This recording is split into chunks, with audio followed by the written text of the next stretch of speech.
আচ্ছা, সপ্তাহ রুটিনে তো কম বেশি হলেও কিন্তু একদিন চিকেন থাকেই আমাদের, তাই না? আর চিকেন তো আমরা বিভিন্নভাবে রান্না করে থাকি, কিন্তু সমস্ত রান্নার মধ্যেও কিন্তু এই রান্নাটাও সেরা সেরা। এটা তো আমি বাড়িতে মাঝে মাঝেই করে থাকি, যেহেতু তোমাদের সাথে এখনও শেয়ার করা হয়নি তাই ভাবলাম আজকে একটু তোমাদের সাথে শেয়ার করি। চলো তাহলে বলেই ফেলি রান্নাটা আমি কি করে করলাম। প্রথমেই চিকেন ভালো করে ধুয়ে নিয়েছিলাম, তারপরে কড়াতে দিয়েছিলাম কাঁচা সর্ষের তেল, তারপরে ধুয়ে রাখা চিকেন, আর ওপরে দিয়েছিলাম লবণ, হলুদ, ধনে গুঁড়ো, কাশ্মীরি লঙ্কার গুঁড়ো। আর এদিকে পাটাতে একটা মশলা করেছিলাম আদা জিরে বাটা, রসুন বাটা, পাকা লঙ্কা, শুকনো লঙ্কা বাটা। এবার চিকেনের উপরে দিয়েছিলাম কুচিয়ে রাখা পেঁয়াজ, সমস্ত বাটা মশলা, গোটা কাঁচা লঙ্কা, পাকা টমেটো, কাঁচা আলু আর সর্ষের তেল দিয়ে ম্যারিনেট করে 1 ঘন্টা রেখে দিয়েছিলাম। 1 ঘন্টা পরে উনান জ্বালিয়ে চিকেনের কড়াটা বসিয়ে উপরে দিয়েছিলাম গোটা গরম মশলা দিয়ে চিকেনটাকে বেশ ভালো করে কষিয়েছিলাম। আর চিকেনটা কিন্তু হ্যাঁ, খুব সুন্দর করে কষতে হবে, কষার উপরেই কিন্তু রান্নাটা।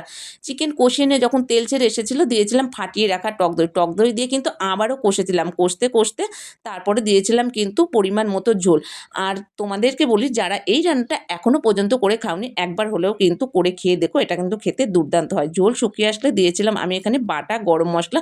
ব্যাস রান্না রেডি। রান্নাটা কেমন লাগলো জানিও। চলো আজকের মতো রাধে রাধে।